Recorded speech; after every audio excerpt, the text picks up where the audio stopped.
শ্যামলা গায়ে কাজলা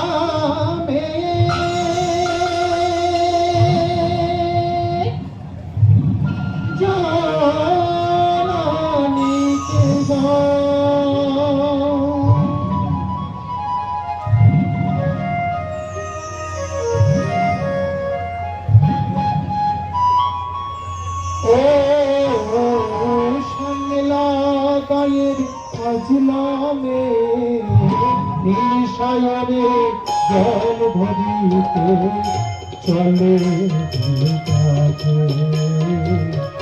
তোমার সাথে কথা তোমাকে তোমার সাথে কথা তোমাকে ও শ্যামলা গায়ের কাজলা মেয়ে নীল সায়রে জল ভরিতে চলে কলসে তাকে তোমার সাথে কথা তোমাকে তোমার সাথে কথা তোমাকে তোমার সাথে কথা তোমাকে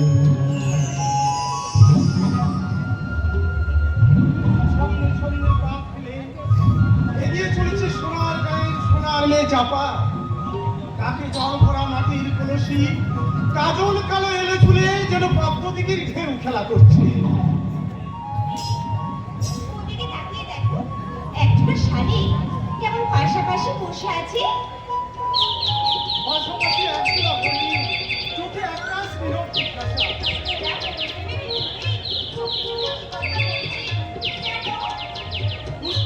নীরব ভাষা আটকে গেছে। তাই তো সুন্দর মুখটার মাঝে আবেগ নয় কিন্তু সম্পদ। হঠাৎ ধনীমাত্র কারণ বশত দু চোখের তারায় ঘনীভূত হয় আকাশের ঘনঘটা। সদা হাস্যময়ী সুন্দর মুখমণ্ডলে যেন আষাঢ়ের ঘনঘটা। তাই তো পুঞ্জীভূত অভিমান হঠাৎ একরাশ অভিযোগ হয়ে পড়ছে। এই যে মশাই বলি, আমার কথাগুলো কি কানে যাচ্ছে না? কি বলে? লক্ষ্মী মেয়ের মতো আরেকটা মিনিট হোল্ড করো। ওইভাবে দুষ্টুমি ভরা চোখে তুমি আমার দিকে তাকাও। রাগে অভিমানে ওই সুন্দর মুখখানা আরো কত সুন্দর হয়ে উঠে তার ছবিখানা আমি কিনি। নক্ষত্রদা, কেন তুমি বারবার আমার ছবি আঁকো বলতে পারো নক্ষত্রদা? আমার ছবি আঁকতে যে আমার বড় ভালো লাগে চাপা। কি বলে নক্ষত্রদা? আমি শিল্পী, তাই তো আমার সুন্দর স্মৃতিগুলো আমার মনের পর্দায় জীবন্ত ছবি করে ধরে রাখতে চাই। শিল্পী বলে তুমি যে নিষ্ঠুর, তাই তো তোমার ছবির গোপন দেখা অন্তর দিয়ে তুমি অনুভব করতে পারো না। চাপা, সেই ভাষা তুমি অনুভব করতে পারো না। কি সেই ভাষা বলো চাপা, বলো। আজ শুধু যে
ঘুঙুরে টানবে আর তোমার মনের মন থেকে চিরতরে মুছে যাবে ভালোবাসা নক্ষত্র। ওই নক্ষত্রকে কি আমি দুনিয়া থেকে ছাড়িয়ে দেবো বল? আরে না না না, শোনাতে হবে না, শোনাতে হবে না। ওই চাপা সুন্দরকে আমার লোভের জালে ফেলে আমার লালসার স্বীকার করতে পারলেই না ও বেটা নক্ষত্র এমনি থেকে দূরে চলে যাবে। আরে আমার এখন কি ডিউটি আছে বল? তোমার ডিউটি বলছি শোনো, বলছিলাম তুমি কোনোদিন প্রেম করেছো শোন না, না বল, করিনি। কিন্তু এবার থেকে যে রোজ তোমাকে প্রেম করতে হবে শুন না, রোজ তোমাকে ওই চাপারানির কাছে গিয়ে প্রেমের অভিনয় করতে হবে। আর সেই ভালোবাসার টোপ ফেলে ওই মালটাকে যদি আমার কাছে আনতে পারো তো ভালো, না হলে টাকার লোভ দেখিয়ে চাকরির লোভ দেখিয়ে যে কোনো প্রকারে হোক ওই চাপা রানীকে আমার ডেরায় নিয়ে আসতে হবে।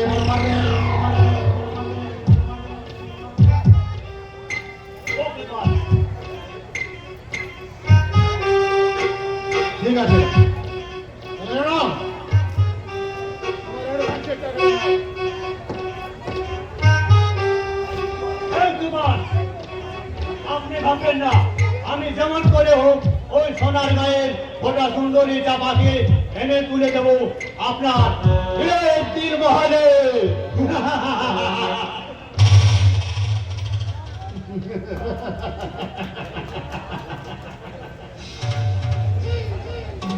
বিউটির ভালোবাসা চেয়ে আমি তো আর ভালোবাসা পাইনি, তাই আর ভালোবাসা নয়, এবার থেকে আমি মধু খাবো, মধু চাপা সুন্দরের তাজা টাটকা যৌবনের মধু।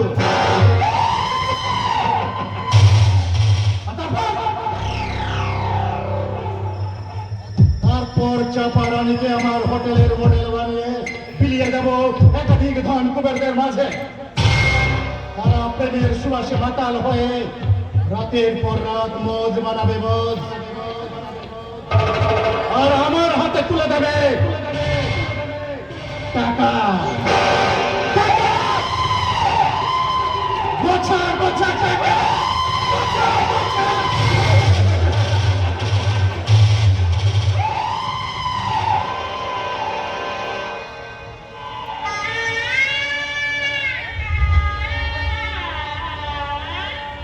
এই দেখো, আমি এখন অনেক বিশ্বাস করি। বুকের মাঝের যন্ত্রণা কোথায় যে লুকিয়ে গেছে কথা বলতে আমার কষ্ট হয়। তবুকে তো ডাক্তারবাবু বলেছে বেশি কথা বলে তোমার একদম চলবে না। তোরা অলদাই ভয় পাচ্ছ, দেখিনিও আমার আর কিচ্ছু হবে না জানো। আমায় ধ্রুব এই যাত্রায় বাঁচিয়ে দিয়েছে। শোনো শোনো মমতা, আমি জানতাম ধ্রুব কখনোই আমায় নিরাশ করবে না। ধ্রুব আমায় এই যাত্রায় বাঁচিয়ে দিয়েছে। তোমার বিয়েতে তুমি খুব খুশি হয়েছো, তাই না গো? শুধু খুশি নয়, এই যে আমার জীবনের সবচেয়ে বড় সান্ত্বনা। পিতার মৃত্যু পূর্বে পিতার কর্তব্য পালন করতে পেরেছি, তাই তো মধ্যে আর আমার ভয় হয় না। ছি ছি ছি, এমন অলক্ষণী কথা একদম বলবে না। তা বললে কি হয়? ভেবো না মমতা, আমার আর কিচ্ছু হবে না। তোমার আমার যমরাজও আমাকে তোমার কাছ থেকে ছিঁড়ে দিয়ে তাই দিতে কেন পারে। হয় গো? তাই কেন হয়? আমি ঈশ্বরের কাছে প্রার্থনা করি আমি যাতে সুখে সুখে অক্ষয় স্বর্গ লাভ করতে পারি। তা বললে কি হয়?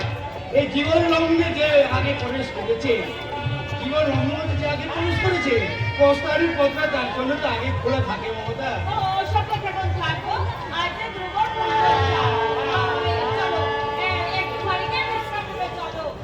ও যদি এসে দেখি এত রাত তুমি না ঘুমিয়ে থেকে আছো, তাহলে তো এক্ষুনি এসে বলবে। কি বাবা?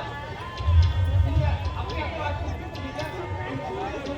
অসুস্থ কোথায় রে? আমি তো এখন পুরোপুরি সুস্থ। মনের দিক থেকে সম্পূর্ণ সুস্থ হলেও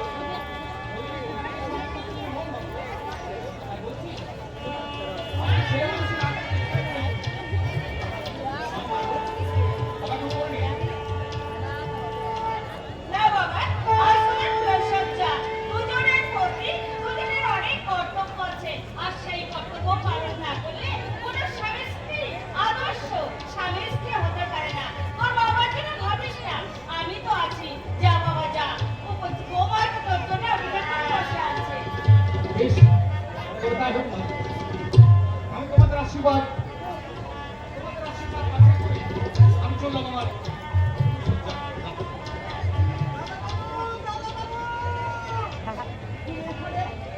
আর আমি তোমাকে সারা বাড়ি খুঁজে বেড়াচ্ছি।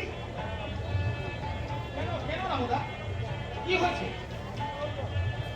কি হয়েছে আমার কিসের প্রয়োজন?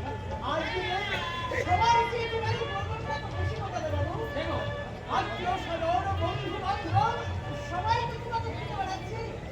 এই তো কিছুক্ষণ আগে একটা বউ এসেছে তোমার সঙ্গে দেখা করতে। ও হ্যাঁ?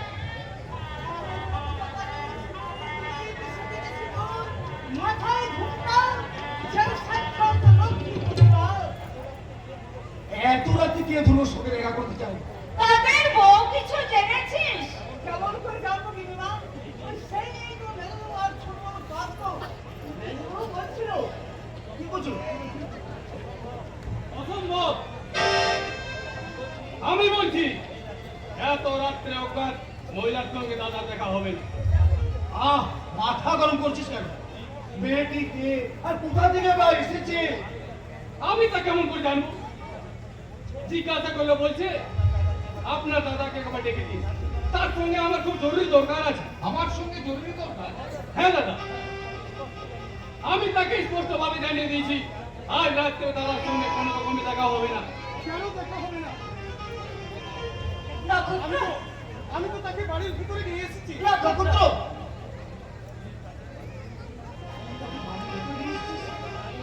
না নিয়ে এসে কোনো উপায় ছিল না বাবা। সে আমার হাত তুলে ধরে বললো তুমি আমার ভাইয়ের মতো। তোমায় আমি শুধু একটি অনুরোধ করছি, তোমার দাদার সঙ্গে আমাকে একটিবার দেখা করিয়ে দাও। তোমার দাদার সঙ্গে আমার দেখা না হলে আমার যে ভীষণ ক্ষতি হয়ে যাবে। ভীষণ ক্ষতি হয়ে যাবে? হ্যাঁ বড়দা, হ্যাঁ। তাই তো আমি তার আদেশ উপেক্ষা করে আমার দিদির অনুরোধ রক্ষা করতে তাকে আমি বাড়ির ভিতরে নিয়ে এসেছি। কিন্তু আমি জানতে চাই মেয়েটিকে ওর সঙ্গে দেখা করতে চাই। কে সে?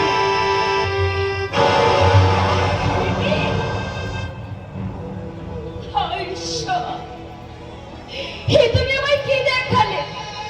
কেন দেখালে? কেন কেন কেন? হ্যাঁ গো, সত্যি তোমার বিয়ে হয়ে গেছে? আমি যে আমার অন্ধবিশ্বাস নিয়ে আমি পাগলের মতো তোমার কাছে ছুটতে ছুটতে এসেছিলাম। বলো না গো, বলো না সত্যি তোমার বিয়ে হয়ে গেছে?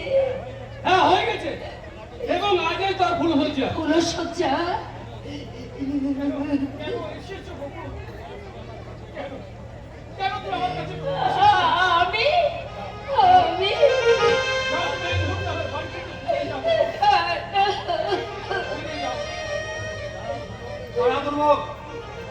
আমি জানতে চাই এই মেয়েদের সঙ্গে তোর কিসের সম্পর্ক? হ্যাঁ, বল প্রভু, বল, ওর সঙ্গে তোর কিসের সম্পর্ক বল? আমার লক্ষ্মী পরিবার তোমার কে?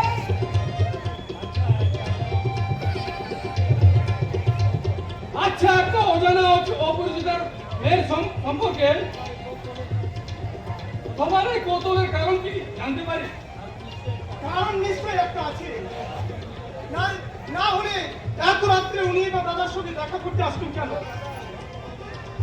বলো বলো দাদা, তুমি কি এই ভদ্র মহিলাকে চিনতে পারছো না? ওর সঙ্গে আমার বিয়ে মানে আমার চাকরানি? হ্যাঁ গো বাবু মশাইরা, আমি ওই বাবু চাকরানি।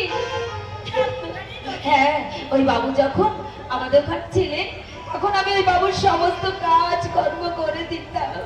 চাকরানি তুমি? তাহলে তোমার বিয়ের কথা শুনে তুমি আমার উপরে হাহাকার করে কেঁদে উঠলে কেন? কি গো মা, দুঃখে? কি বললে? তুমি ওকে মা বলে ডাকলে?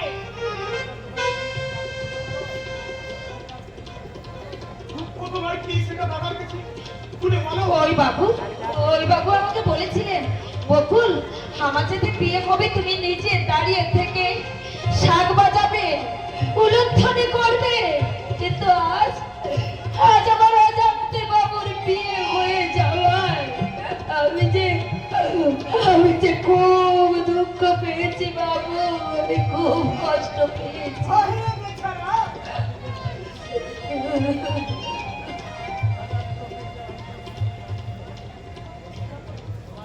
তোমার দুঃখের কাহিনী শুনতে শুনতে দাদার প্রসজ্জাটা একবারে মাটিত হয়ে গেল। কাজে তুমি এবারে যেতে পারো। দাদা, এত রাত্রে উনি যাবেন কোথায়? এই ঠিকই কোথায় তো? এটা মেয়ে মানুষ, এত রাত্রে বাইরে বেরোলে কোনো বিপদ হতে পারে। হ্যাঁ ঠিকই কথা। এত রাত্রে একা যাবেই বা কেমন করে?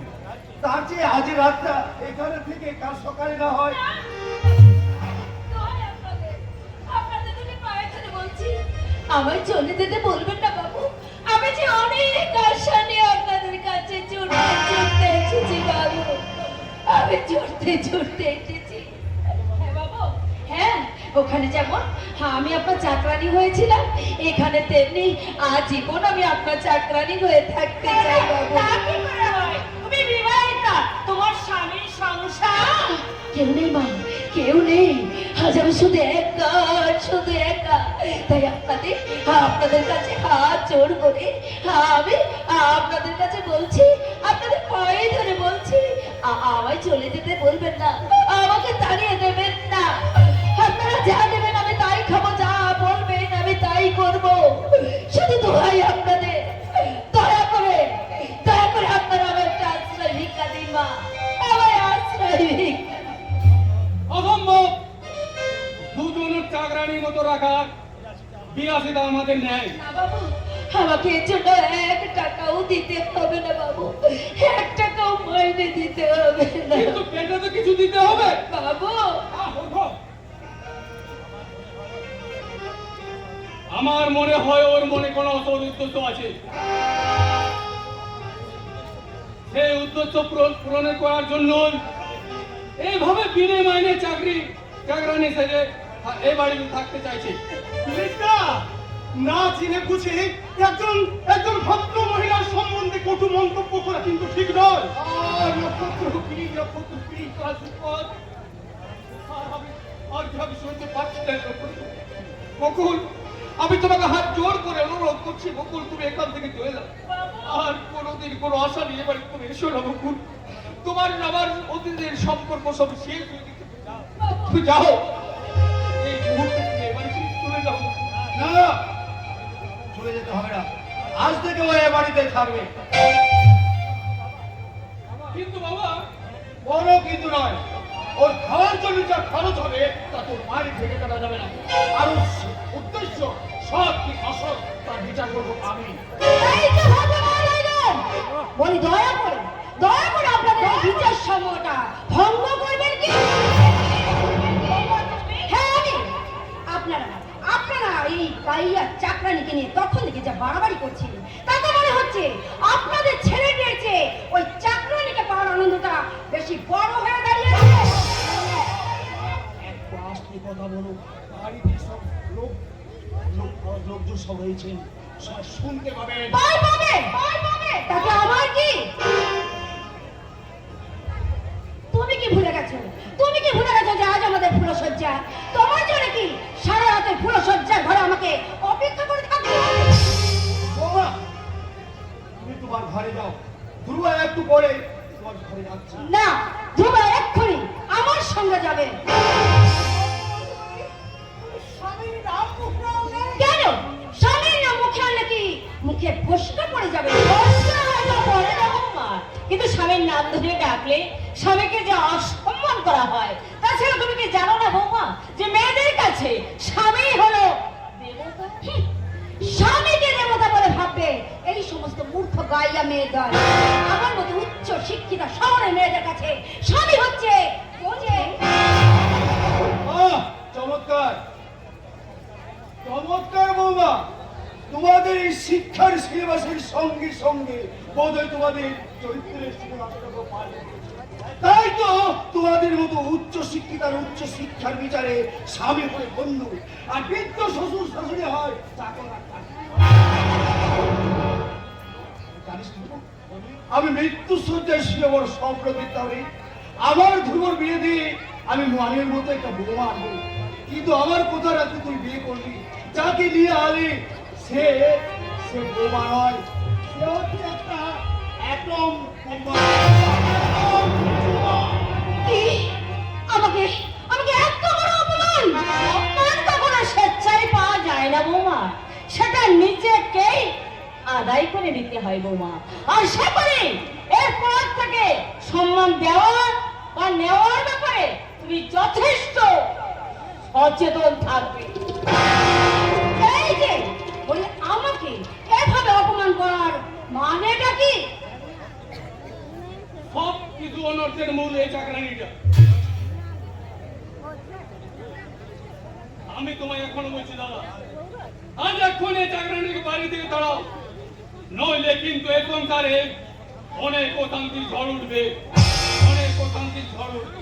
শোনো বলো, তোমাকে আমি মাত্র 10 মিনিট সময় দিয়ে গেলাম, এর মধ্যে তুমি যদি আমার রুমে না আসো তাহলে কিন্তু তোমার বাবার এই সাথের বোমা সত্যিকারের বোমা হয়ে ফেটে পড়বে।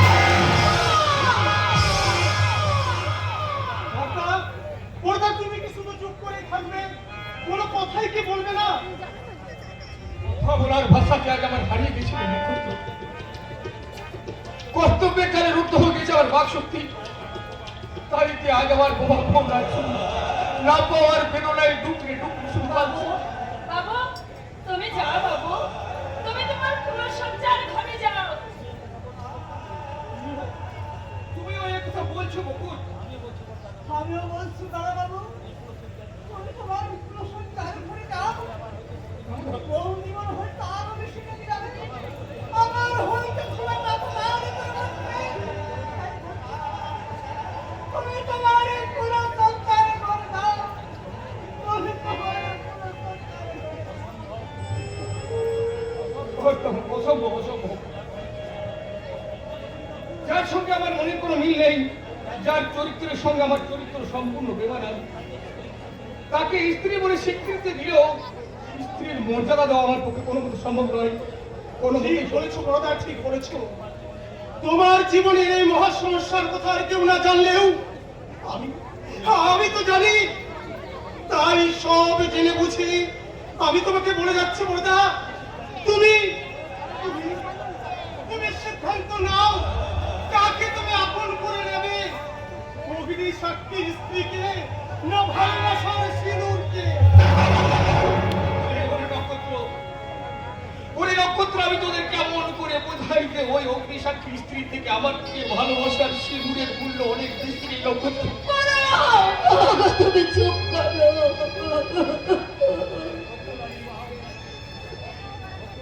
বকুল, বকুল, আমি মহা অন্যায় করেছি বকুল। তুমি নির্মম নিষ্ঠুর মতো আমি তোমার ভালোবাসাকে খুন করেছি বকুল। তুমি আমায় অভিশাপ দাও বকুল। ছি, ও কথা বলতে নেই গো, ও কথা বলতে নেই।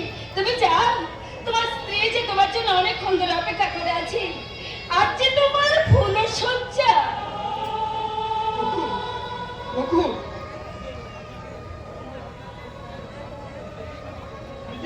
নিজের স্বামীকে তুমি কি বকুল, নিজের স্বামীকে অন্যের ঘরে পাঠাতে তোমার হৃদয় একটু হাহাকার করে? ওগো, আমি যে তোমার স্ত্রী, তাই সবের শুভ কাজে সম্মতি দেওয়া তো স্ত্রীর কর্তব্য। তুমি যাও গো, তুমি যাও। তুমি ভেবো না তোমার আমার সম্পর্ক একমাত্র ঈশ্বর ছাড়া আর কেউ জানবে না। এখানে আমি আজীবন আমি তোমার চাকরানি হয়েই থাকবো। তুমি যাও গো, তুমি যাও। না বকুল, না, না বকুল, না। তোমাকে ছেড়ে আমি বিড়বির কাছে কখনো যাব না। আমার মাথা দেবী, আমি তোমার দুটি পায়ে ধরে বলছি, তুমি তুমি আমার কথা রাখো। তুমি যাও গো, তুমি যাও, তুমি তোমার বিবাহিত স্ত্রীর কাছে যাও। বেশ, বেশ, তবে তাই হোক বকুল। তোমার চোখের জল দিয়ে লেখা হোক এই অভাগা ধ্রুবের জীবনের ইতিহাস। তোমার ব্যর্থতা হাহাকার দিয়ে শুরু হোক আবার আরো পুরোসজ্জার উপহার। আর তোমার বুক ফাটা বেদনা দিয়েই শুরু হোক আবার পুরোসজ্জার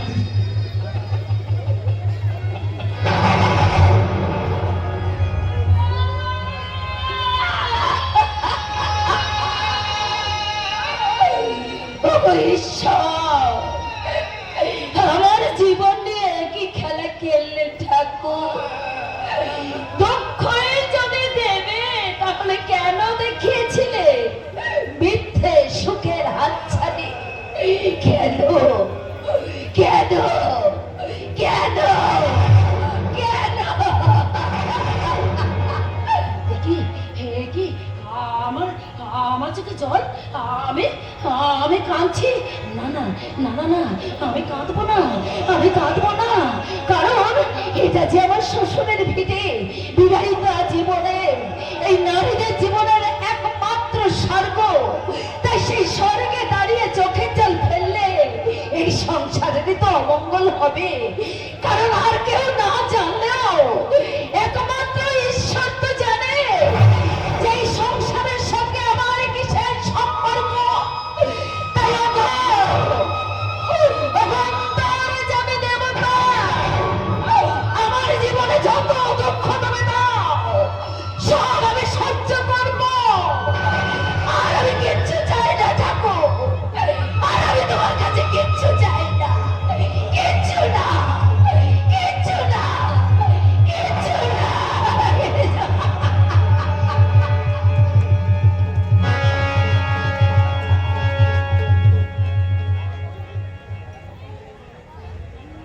বকুল, বকুল, ওই ওই কোথায় আমার বকুল?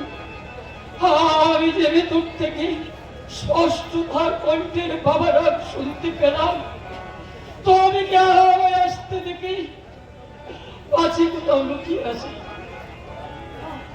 আমাকে অবাক করতে হয়তো পিছন থেকে এসে আমার গলা জড়ি ধরে কিলকিল করে এসে উঠবে। আমি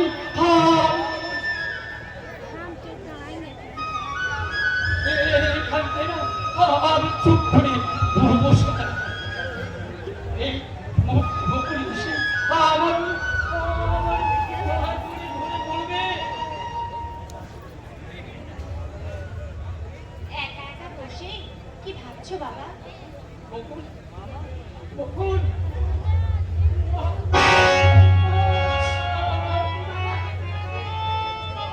কই কোথায় দেবী? মানে কি হলো? আমার বড় ভুল হয়ে গেছে রে মা। ওই বকুলের কথা ভাবতে ভাবতে যেন আমি নিজের আমার বাচ্চাকে আমি হারিয়ে ফেলেছি। তাই ওই স্মরণের স্বপ্নে স্পষ্ট শুনতে পাই বকুলের কণ্ঠস্বর। চোখের সামনে যেন আলোর মতো বসে উঠে বকুলের মনে তুমি অযথাই দেবীর কথা ভাবছো বাবা। আমি বলছি দেবী ঠিক আছে। অযথা নয় রে মা, অযথা নয়।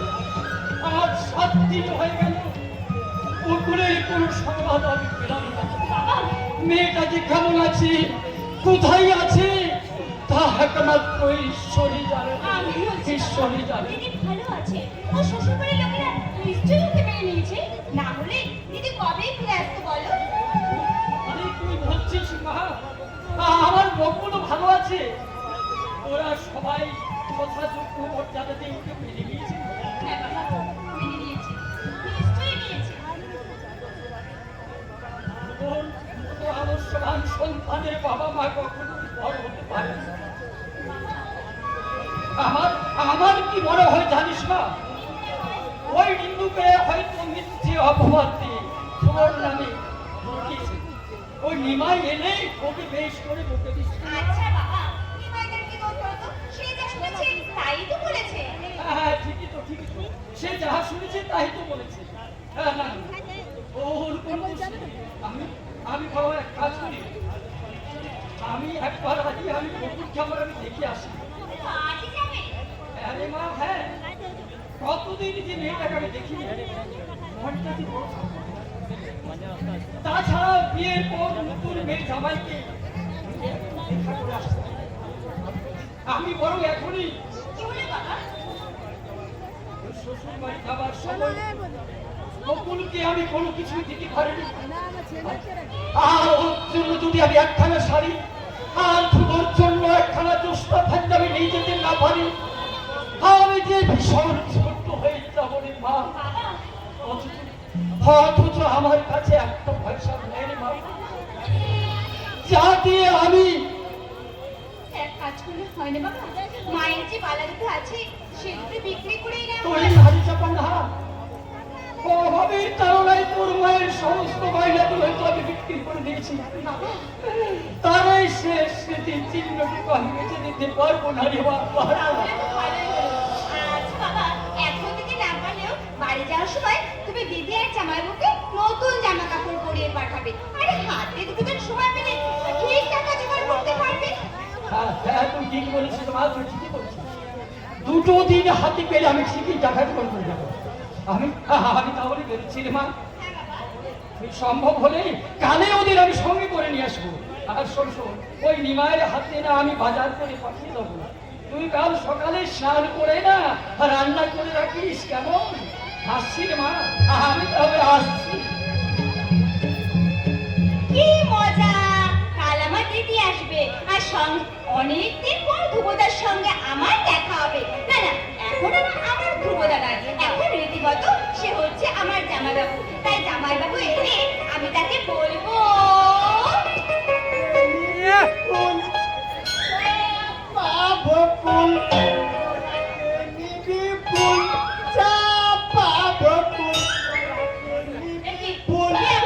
কি চাই এখানে? যারা চাই তারা পায় না, আর যারা পায় তারা চায় না। কি বলে? তবে পায় আর না পায়, আমি কিন্তু তোমাকে চাই। কি বলেন আপনি? না মানে আপনি নিশ্চয় ফুল ভালোবাসেন। হ্যাঁ, ভালোবাসি। আরে ফুল দিয়ে আপনাকে আমি আরে ফুল দিয়ে আপনাকে আমি আগে বলুন তো আপনি কে? আজকে আমার নাম হরিপদ। আমি যাত্রা দলে বিবেকের পাঠ করি। বাবা, তাই এখানে কি কাজ? লোক মুখে শুনলাম আপনার বাবা নাকি আপনার জন্য এক যোগ্য পাত্রের সন্ধান করছে। তাই নিজেকে আমি আপনার যথাযোগ্য বিবেচনা করে এখানে উপস্থিত হয়েছি। ও বাবা, তাই নাকি? হ্যাঁ, আজকে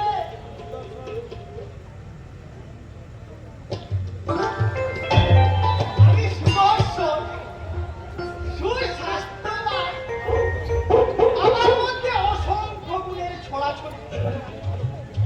তাছাড়া আমি ভালো গাইতে পারি, ও বাবা, তাই নাকি? হ্যাঁ, আমি নাচতেও পারি। পপ ড্যান্সের সঙ্গে ক্লাসিক্যাল নাচের মিক্সচার করে এমন একখানা আইটেম পেশ করবো যা দেখে আপনি একেবারে আশ্চর্য পড়ে যাবেন। দাঁড়ান না, একটু নিচে দেখাচ্ছি।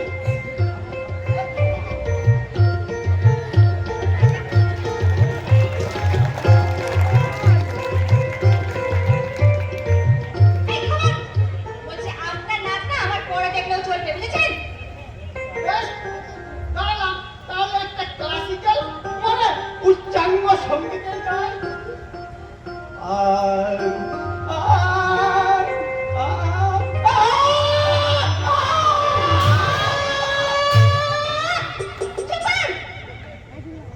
রে বাপ, আপনার গান না আমার পরে শুনলেও চলবে, আপনি এখন যান দেখা থেকে। থামলাম। কি হলো? আপনি তাহলে আপনার বাবাকে ডেকে দিন। আমার বাবা বাড়িতে নেই। নেই? আরে আগে বলবেন তো।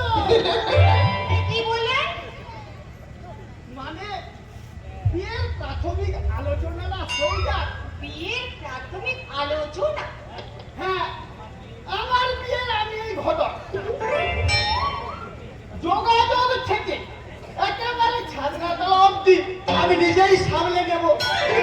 নিন, ডাকুন আপনার বাবাকে। বাবা তো বাড়িতে নেই। নেই? আরে আগে বলুন তো। কবার করে বলবো, একবার বললাম তো নেই বাবা বাড়ি। বলুন। আগে বলুন আমাকে আপনার পছন্দ হয়েছে কিনা।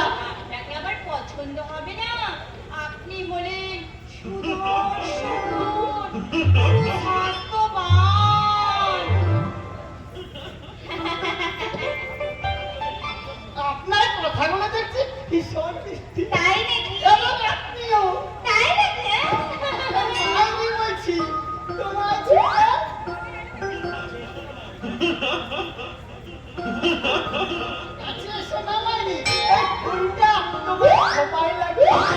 না না না, তার আর দরকার নেই। তার চেয়ে বরঞ্চ একটা কাজ করো, ওটা তোমার টিকটিতে লাগাও, ভালো মানাবে।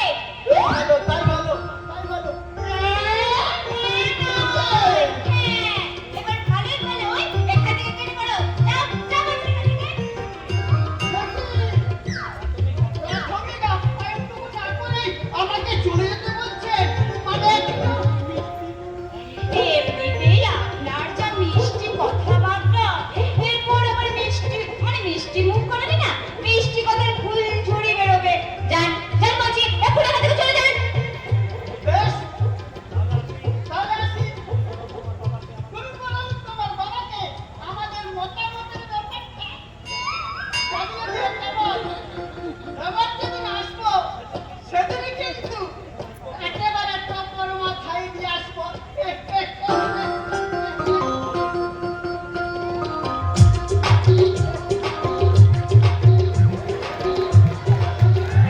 আমিও তোমার জন্য মালা গেঁথে রাখবো, একেবারে জুতোর। তোমার দেওয়া জুতোর মালাকে আমি ফুলের মালা ভেবে গলায় করে নেবো চাপা। আবার তুমি এসেছো? नहीं नहीं, आज আমি তোমার সাথ আসনাই করতে আসিনি, এসেছি তোমার ইনকার নিয়ে, আমার তোমার শূন্য হৃদয় দিলটাকে ভরিয়ে নিতে। আপনি আপনি এখান থেকে চলে যান চুনা বাবু, প্লিজ। আপনাকে অনুরোধ করছি, আপনি এখান থেকে চলে যান। আমি জানি আমার আসনাই কখনো তোমার দিলের মন্দিরে চিরাগ জ্বালাতে পারে না, আমার মতো বদমাশে কখনো তোমার দিলের মন্দিরে আসন পেতে পারে না। চুনা বাবু, दिन सारे जिंदगी আমি তোমার অন্ধের মাফিক খেয়াল থেকে যাবো চাপা। আমি দুঃখিত। তাই করো, কি হলো? চলে যান আপনি এখান থেকে। তোমাকে দোয়াক ভরে দেখার চানসটাও তুমি দেবে না চাপা। আমি ভীষণ দুঃখিত চুনা বাবু।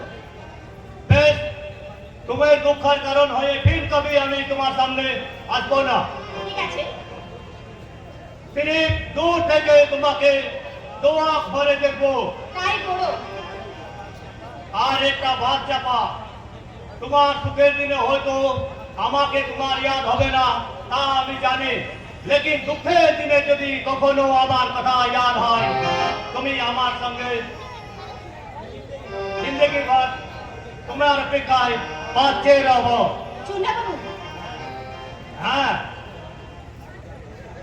বাতों की बात তুমি বোধহয় জানো না যে আমি একটা চাকরি পেয়েছি। তুমি চাকরি পেয়েছো? হ্যাঁ, আর আমাদের অফিসের একজন লেডি ক্লাস